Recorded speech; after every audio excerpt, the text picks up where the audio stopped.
Hello, my name is Lisa, and welcome to the Survivor Files. I was previously a journalist who worked on the Prince and the Pervert podcast, but now I'm back to talk about Virginia Giuffre's shocking memoir. Now, Virginia died in April, a tragic and lonely death on a farm outside of Perth in Western Australia.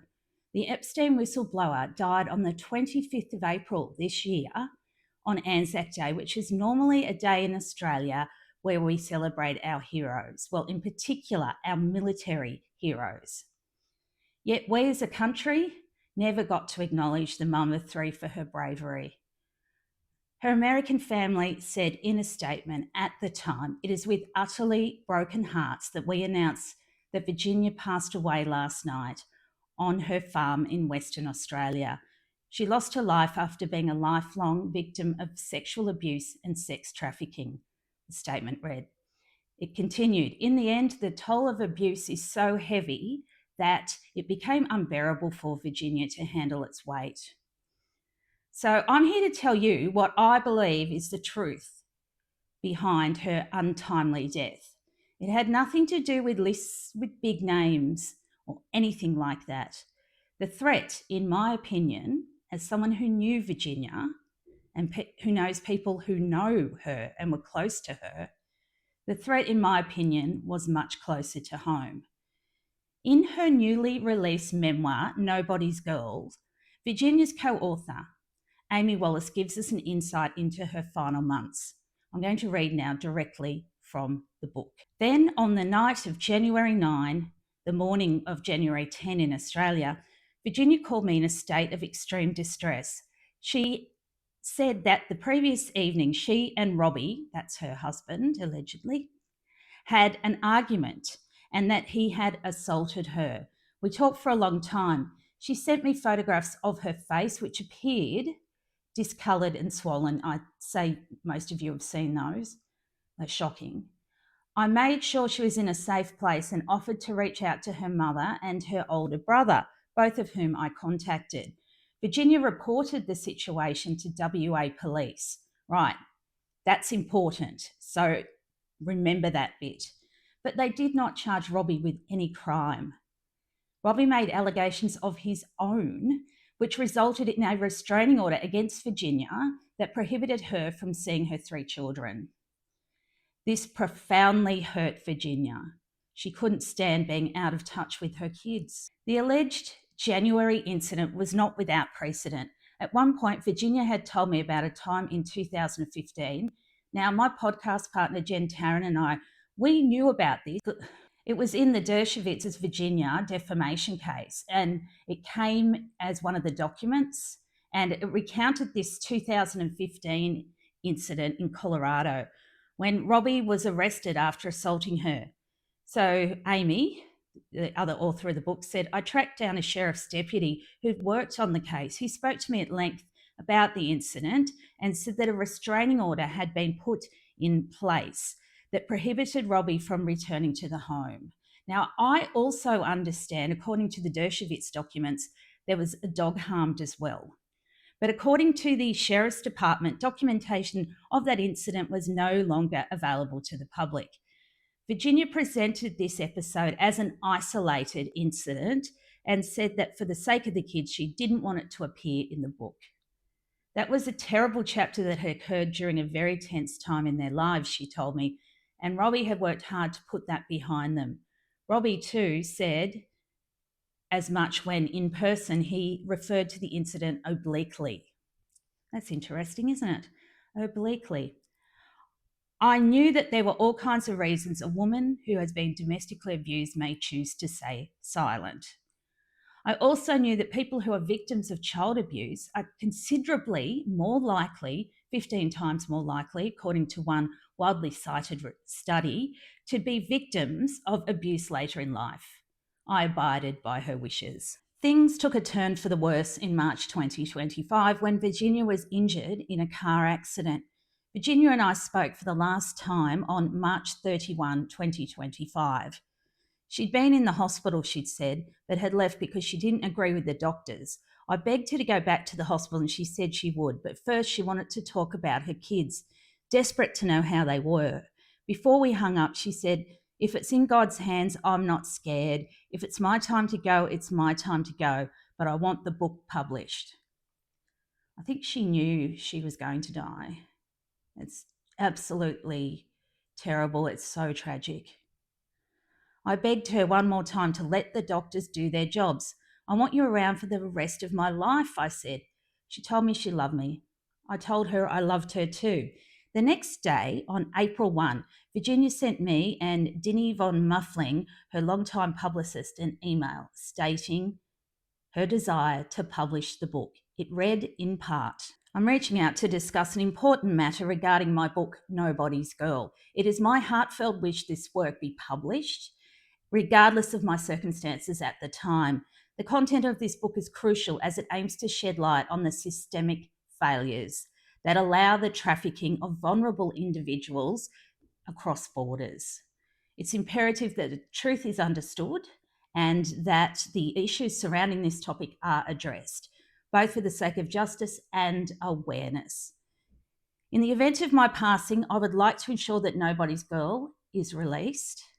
I believe it has the potential to impact many lives and foster necessary discussions about these grave injustices that are still going on today.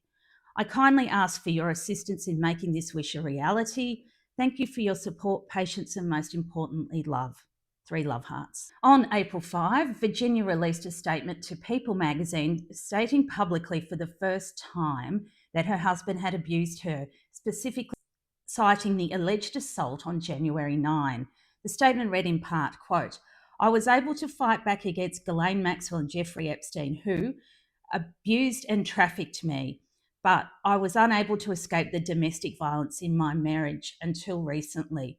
After my husband's latest physical assault, I can no longer stay quiet. Robbie's attorney declined to comment on Virginia's allegations, citing ongoing court proceedings. He's in the Daily Mail today. He was caught by a journalist walking out of a fish and chip shop in Western Australia. He drove off, he didn't say anything. The fact is, Virginia was losing her battle against her lifetime of trauma in the months before her death. She lost hope because she was unable to see her 3 children. This was a direct consequence of the Western Australian police granting her estranged husband a protection order against her. Yet, they didn't grant her one against him. And then they charged Virginia with breaching. This was a direct consequence of the Western Australian police granting her estranged husband a protection order against her and then charging Virginia with breaching it. She appeared in court for allegedly breaching that family violence restraining order just days before claiming she'd been hit by a bus in a crash outside her farm. The alleged breach happened in early February, and her first appearance at the Magistrates Court was in Joondalup, WA on March 14. No plea was entered at the hearing, and the matter was next listed for April 9. Miss Giuffre's estranged husband, Robert, was also facing separate charges. WA court lists, according to Channel 9, show the police had charged Mr. Giuffre with inadequate storage facility for firearms this year and reckless driving exceeding the speed limit of 45 kilometres per hour on a length of road in September last year. So that's 2024. For the reckless driving charge, he was fined $1,200 and lost his licence for 6 months. Around this time, March 22, Miss Giuffre shared photos of her children, suggested she was unable to see them. Quote, "My beautiful babies have no clue how much I love them," she wrote. "I miss them very much. I've been through hell and back." She was only 41. Such a short life, tragic life. "I've been through hell and back in my 41 years, but this is incredibly hurting me worse than anything else. My heart is shattered, and every day that passes, my sadness only deepens." So Robert's attorney told People in an email, "Unfortunately, as the issues you raise are before the courts in Australia, both he and anyone associated with the case, including Miss Giuffre or her agents, are prohibited from discussing or utilising the media." What does that mean? utilising the media. I haven't seen that on an AVO before. By the way, I'm on a mission now. I want to get these court papers from Western Australia because I think the police have a case to answer about why she wasn't granted an AVO. There may be very good reasons, but I would like to know because there's a bigger issue in Australia. It's about the protection of women, children, and some men as well in these domestic violence situations. So, why did the WA police fail Virginia and others like her? That's my opinion. There are public examples where victims have flagged serious risks with WA police and believe they did not act with sufficient urgency or use the full range of protective orders. For example, the case of Ariel Bombora and her mother. They say they alerted police repeatedly, requested a 72-hour protective order, but were refused. Subsequently, a double murder occurred. In that case, an internal review found 8 officers failed to discharge their duties according to Western Australia Police's Code of Conduct. Also, the WA government had a policy of targeting repeat offenders, which has been reported as poorly implemented and having major cracks. So there are problems over there in Western Australia. But also in our society, we have an issue, as I'm sure many of you know. Media reports indicate Western Australia, now this is from 9 News, is on track for its worst year ever of domestic violence, on track to exceed 40,000 reports. And legal sector resources are described as, quote, severely lacking. This high volume of incidents places enormous pressure on police, courts, support agencies, and the monitoring enforcement of orders. So when protective orders are not applied or are delayed or enforced inconsistently, victims are at increased risk of escalation, including serious injury or death.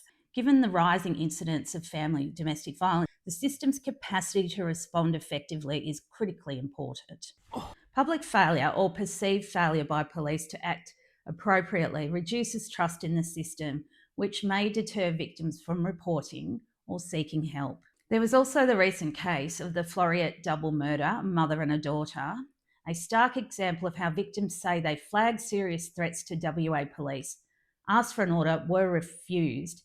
The perpetrator had known firearms. The internal report found multiple failures by officers in risk assessment and protective action. That is from news.com.au. I'm on a mission now. I'm going to try and get as much official paperwork as I can about the situation with Virginia. She was meant to be back in court in June. So, as we know, that didn't happen because she sadly passed away, which is absolutely devastating. Her book, we have to read it, but I'm going to warn you, it is a difficult read, especially the beginning. I think I've spoken about that in my previous episode. But rest in peace, Virginia. Thank you for everything. Also, thank you for listening to me today. I really appreciate it. I'll be back very soon with more from Nobody's Girl, Virginia's book.